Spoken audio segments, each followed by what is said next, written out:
आखिर बाली कौन है? क्या सच में बाली बहुत शक्तिशाली था? आखिर क्यों बड़े से बड़ा योद्धा बाली से लड़ने से डरता था? आखिर उनके अंदर ऐसी क्या खासियत थी? आखिर क्या सच में आज भी बाली की गुफा मौजूद है? आखिर नासा के वैज्ञानिकों ने कहां पर ढूंढा बाली की गुफा को? तो चलिए जानते हैं इन सभी बातों के बारे में इस वीडियो के माध्यम से। दोस्तों, भारत में स्थित एक ऐसी गुफा जिसके बारे में बहुत कम ही लोगों को पता है। जी हाँ, मैं बात कर रहा हूँ रामायण काल की बाली की गुफा के बारे में। वैज्ञानिक बाली की गुफा में घुसे तो अंदर जो नज़ारा देखा उनके भी होश उड़ गए। ऋषिमुख पर्वत पर स्थित सुग्रीव की गुफा के बारे में तो हर कोई जानता है, परंतु बाली की गुफा के बारे में हर कोई अनजान है, जो अपने अंदर ही कई राज समेटे हुए हैं। इसका पता जब वैज्ञानिक को पता चला तो वह भी इसके अंदर गए और उन्हें कुछ ऐसे प्रमाण मिले जिससे यह साबित हो गया कि यह सचमुच बाली की गुफा है। परंतु उस गुफा के अंदर से उन्हें ऐसा क्या मिला जिसके बाद उनके भी होश उड़ गए। भारतीय साहित्य और परंपरागत कथाओं में अनेक महान चरित्रों का वर्णन हमें मिलता है। इनमें से एक महत्वपूर्ण चरित्र है बाली। बाली भारतीय महाकाव्य रामायण के एक प्रमुख अद्वितीय चरित्र हैं। उनका चरित्र न केवल भारतीय साहित्य में महत्वपूर्ण है, बल्कि उनकी कहानी और उनकी गुणवत्ता आज भी लोगों को प्रेरित करती है। बाली का चरित्र विशेष रूप से उनकी वीरता, साहस और न्यायप्रियता के लिए प्रसिद्ध है। उन्होंने सदैव सत्य के प्रति अपनी वफादारी दिखाई है, जो उन्हें एक महान चरित्र बनाती है।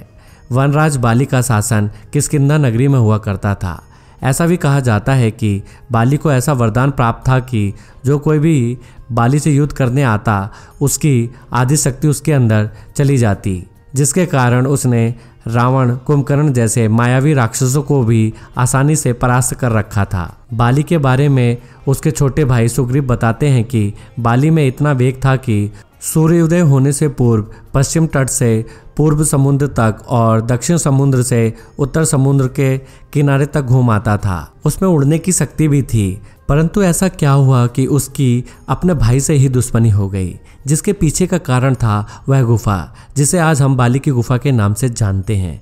एक बार की बात है जब मायावी नाम के राक्षस ने बाली को युद्ध के लिए ललकारा। बाली उसके पीछे भागा और वह राक्षस भागते भागते एक गुफा के अंदर जा पहुंचा। बाली ने उस गुफा के द्वार पर सुग्रीव को खड़ा किया और खुद उस राक्षस का वध करने के लिए उस गुफा के अंदर चला गया। तकरीबन 1 साल बीत चुका था और बाली गुफा के अंदर से नहीं लौटा था। सुग्रीव को बहुत चिंता सता रही थी, परंतु उसने देखा कि गुफा के अंदर से तो खून बाहर आ रहा है। उसे लगा कि बाली की युद्ध में मृत्यु हो गई है, इसलिए उसने एक बहुत बड़ा पत्थर लिया और उस गुफा के मुख पर लगा दिया। परंतु वह सच से अनजान था। दरअसल वह गुफा इतनी लंबी थी कि उस राक्षस को ढूंढने में बाली को 1 साल लग गया और 1 साल बाद उसने उस मायावी राक्षस का वध कर दिया। परंतु जब वह उस गुफा के द्वार पर पहुंचा तो एक बहुत बड़ा पत्थर देखकर उसे भी हैरानी हुई।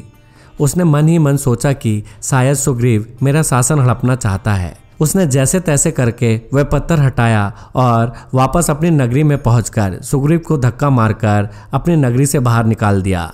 जिसके बाद सुग्रीव अन्य वानरों के साथ ऋषिमुख पर्वत पर रहने लगे। इसके साथ ही सुग्रीव की गुफा के बारे में तो हर कोई जानता है, परंतु बाली की गुफा से हर कोई अनजान है। आज के समय में बाली की वही गुफा हम्पी कर्नाटक बेंगलुरु से 340 किलोमीटर उत्तर में तुंगभद्रा नदी के तट पर स्थित है।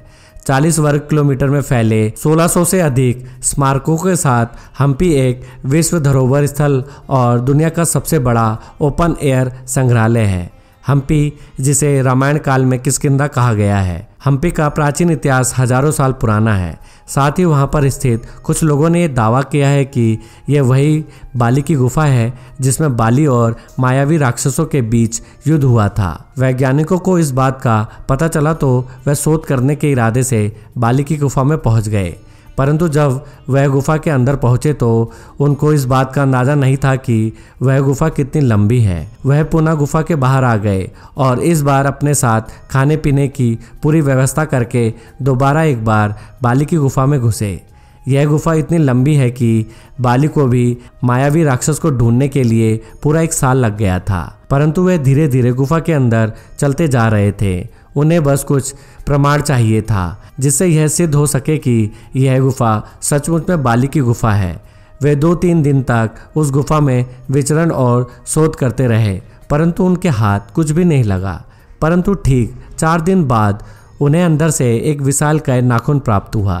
वह नाखून कोई सामान्य नाखून नहीं था और न ही किसी जानवर का नाखून था।